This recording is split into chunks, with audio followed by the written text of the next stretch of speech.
The day of Passover could fall on any day of the week, as it depends on the lunar cycle. Christians adopted the tradition of celebrating Pascha on the Sunday after Passover. This convention was supported by Pope Pius, the Bishop of Rome, and was the tradition that the majority of Christian communities around the empire followed in the 2nd century. Some churches in the Roman province of Asia, however, continued to celebrate Pascha on the same day as Passover. In the early years of the Church, heresies like Gnosticism and Docetism were spreading, threatening to divide the Christian community. Many began to call for a united front. Years earlier, in 110 AD, Ignatius of Antioch had already referred to the Church as Catholic, meaning universal, underscoring the need for cohesion. Pope Anicetus, who succeeded Pius as Bishop of Rome, felt the need to address the division within the Church. Eager to resolve what he considered a simple problem, in the year 154 AD, Anicetus arranged for a meeting with Polycarp of Smyrna in Rome. Polycarp was the Bishop of Smyrna and a highly respected leader and disciple of the Apostle John. According to records, the meeting was one of dialogue and respect. In what was considered a gesture of goodwill and ecclesiastical unity by the historian Eusebius of Caesarea, the Pope invited Polycarp to celebrate Mass in Rome. Both men opted to maintain ecclesiastical unity over uniformity, avoiding a schism in the early Church.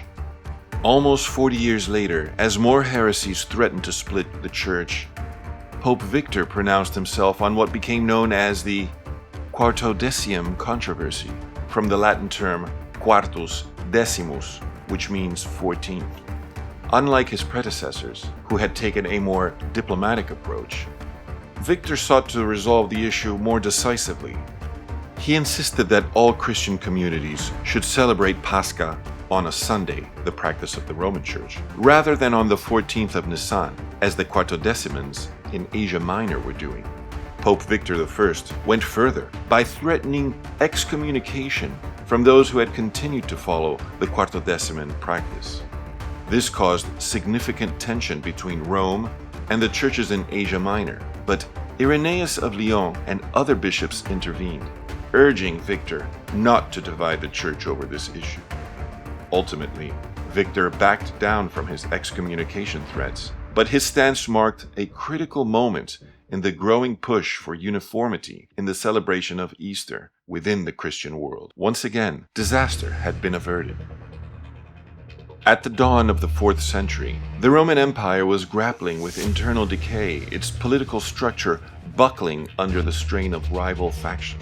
With the throne of the West at stake, Constantine and Maxentius prepared for a clash that would reshape the empire. Maxentius, with a larger army and Rome's fortifications, believed he could repel Constantine's advance.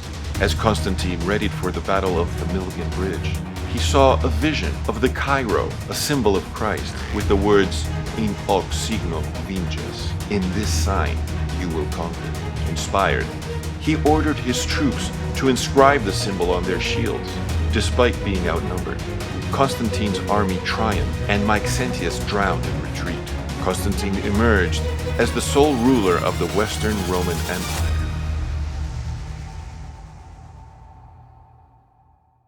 In 313 AD, he issued the Edict of Milan, granting religious freedom and ending the persecution of Christians. This marked a turning point for Christianity from a persecuted minority to a legal religion.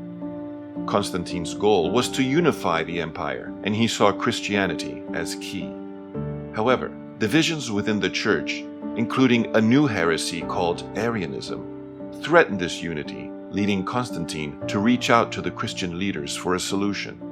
The bishops of the Church responded by convening at the Council of Nicaea in 325 AD to discuss key doctrinal issues and restore unity to the Christian faith.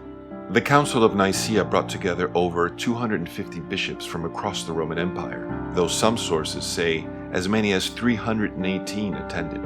Many of these bishops bore the scars of persecution, missing limbs, blinded eyes, and disfigured bodies. a testament to the suffering they had endured for their faith under previous emperors.